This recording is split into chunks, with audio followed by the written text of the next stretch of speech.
I want to share something very little about this Torah portion and offer it as an idea for the times that we are living in, experiencing. We know that the two Hebrew me'aldot, midwives, are told by Pharaoh that they are supposed to do what? Kill the babies. And what? The male babies. Why? What?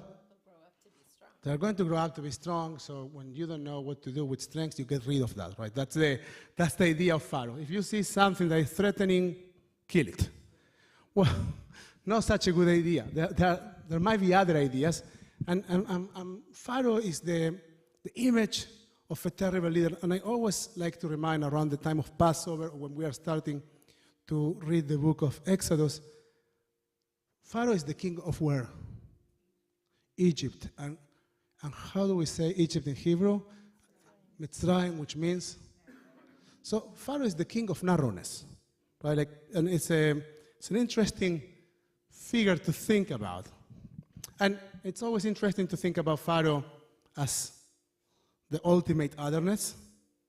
Like the king of narrowness is the other. And it's interesting to say, okay, is it possible that sometimes I am myself the king of narrowness or the queen of narrowness, to be gender inclusive? Not that I met ever a queen of narrowness or a king of narrowness that is not me. But you might identify with this idea of being a monarch of narrowness. So the king of narrowness tells this to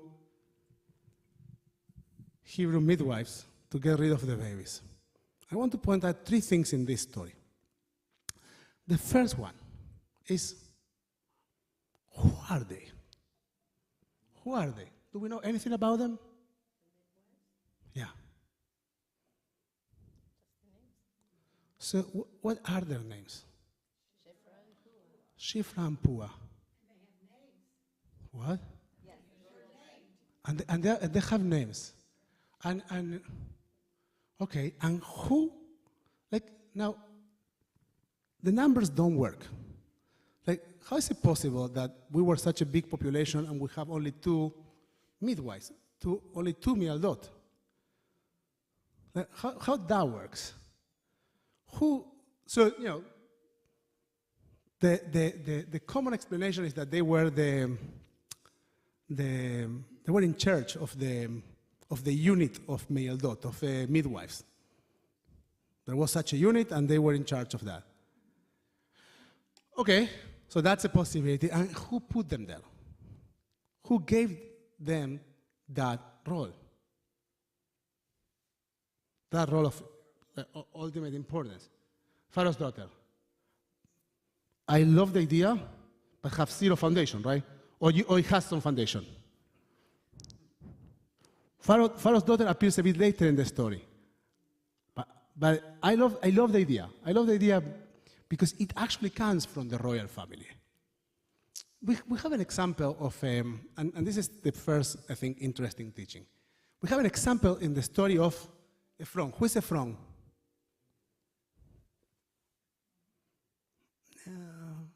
Doesn't ring any bell? Parashat Chayei Sarah and the portion of Chayei Sarah. You remember the guy who sold us the cave? That one. Okay, so that one. Now, this is a gentleman that owns a cave. And all of a sudden, Abraham shows up and says, I know that this gentleman, Ephron, has a cave. I would like to purchase it from him. Next sentence, all of a sudden, Ephron, the king of the Hittites, became a person of importance in the text. And the first teaching is, sometimes people have some skill or own something, and by means of giving them recognition, we actually give them their importance.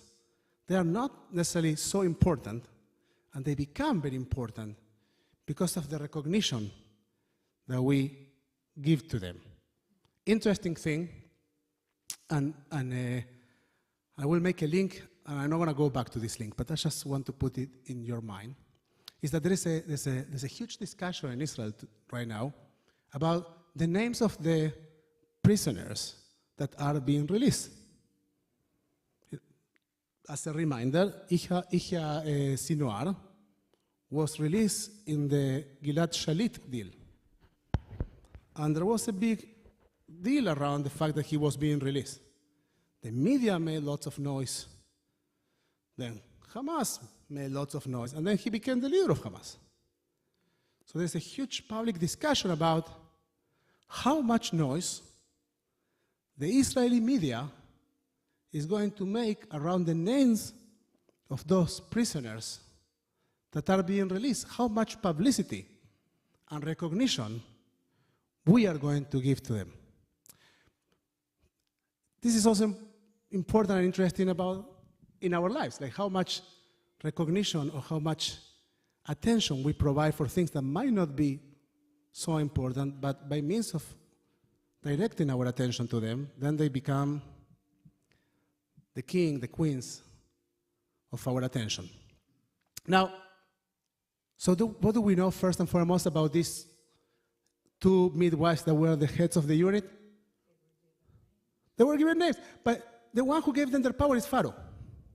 The one that put them in this position of power is Pharaoh. It could be that they represented all the midwives, or that we don't know. But we do know something about their name. They are coming out of nowhere, and their names suggest interesting things. And the Midrash try to make sense of who are these two women, and they will say that one possibility is Yocheved. You know who Yocheved is? Moses' mother. Moses' mother. And then the other possibility is Miriam. Miriam was kind of 6 years old, so kind of, Miriam and Yocheved, maybe. And the other possibility is Yocheved and Elisheva. Who is Elisheva? Not them in the Torah, yes, in the Midrashas. Aaron's wife. Now, is it possible? And what is the meaning of the words Shifra and Pua? And if you were paying attention, I told you earlier this morning. Were you? You weren't. So it comes from the word leshaper. Do you know any other word that has the same root? You do. Shofar. The word shofar. Same root. It comes from the word leshaper, to make things better. So the characteristics of this midwife is the one that makes things better. Why? We're going to read later on in the Torah that it says that Shifra, that the midwives, is about the two of them, it's written, not only that they brought children to the world, they also, Mechayot babies, they gave life to babies. From which the Talmud says, Shifra was the one that made situations that went wrong better. She was the fixer. She was the one that interceded in deliveries that didn't go that well. And the characteristic was that she made things better, but that wasn't really her name. That's what she did. And Pua is related to one of the forms of the word speech. So she was the talker. She was the one that would speak through the situations and make them calmer. So they had two roles, two very, very positive roles, and because of that, we'll say the Midrash, they were very noticeable. Now, the most important thing about these two women is not their names, not even if they were Jewish or not. The Torah says that they were the Hebrew Me'aldot, the midwives.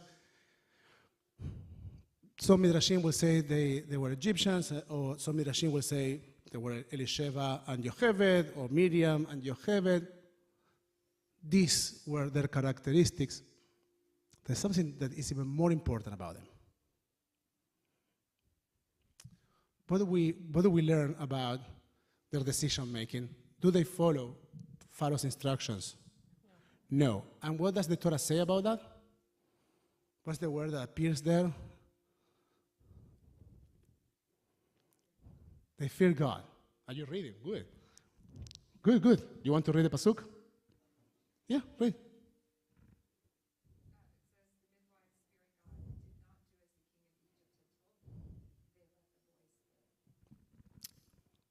They were afraid of God, or they were more aware of God's presence than the fear that they had from Pharaoh. So we learn about two different fears. The fear from something that can kill you physically, and the fear from something that can kill you spiritually. And we see this association in this story. And we realize that they made a very bold choice. They chose to fear God, to fear their morality, their integrity, rather than fearing their physical well-being or their financial well-being, if you want to translate that to our terms. But there's something else that they brought up. It's the first time that we see something that is really, really important in our days. What's happening this week in the United States? We have inauguration. And we have right now a group of children visiting the border. Now, the political discussion about do we need a better job at the border, well, and how we're going to get that done, those are interesting discussions. But there's something that is the layer of morality, which is how we treat the immigrant, and the fact that we are going now to become exiled in the Exodus. We are going to be refugees. And that we are reminded that we are obligated not only to protect, but to love the immigrant and the refugee, because we were refugees. If there's an important message that is repeated and repeated and repeated throughout the book of Exodus, is that.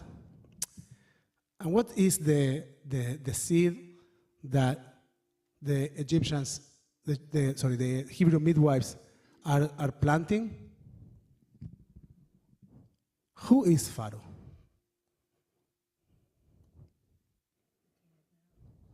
The king. Well, we call him narrow-minded. Where we think he's narrow, whether we like him or not, is the king.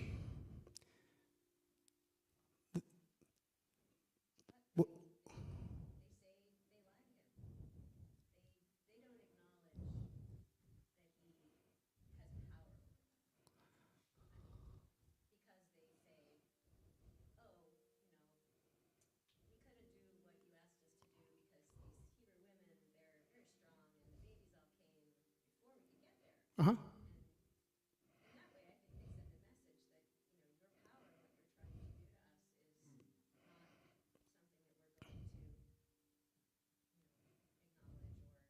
What are they doing? What are they doing? Civil disobedience. They are the first example of civil disobedience. They are the first example of civil disobedience, of saying, if there is something that completely rejects my sense of morality and integrity, I'll stand up against that. I will not do that. Now, what does it mean to engage in civil disobedience? I don't know. I don't know what it looks like in our days. Well, I have some ideas, but the point is that even when the government, even when the Israeli government is telling, this is how we are going to act, this is what we are going to do, the civic society, the civil society has the responsibility of speaking out, sometimes by means of disobedience. Disobedience is not necessarily the most required tool in a democratic societies. It could be, but it's not necessarily the only tool you have or the first tool. But for sure, demonstration, for sure, speaking out and for sure, exposing yourself. And speaking out, that's pua, and shifra, exposing yourself in order to make things better. Not only childbirth, but the society we live in. And by means of doing that, hopefully bringing a bit more light to a world that desperately needs it, and hopefully a United States that will not need it that much. So we will pray, we'll pray in the next couple of days and weeks for the well-being of the administration that is coming in and their success in all their moral endeavors. And those that they don't seem to be that way, well, for those we will speak out very loudly. In the meantime, let's hope that we can bless all the actions of our new administration, of our new government, and let's prepare ourselves for the best. And if it doesn't come out that way, let's remember that we have the obligation to leshaper, to make things better and speak out. Shabbat Shalom.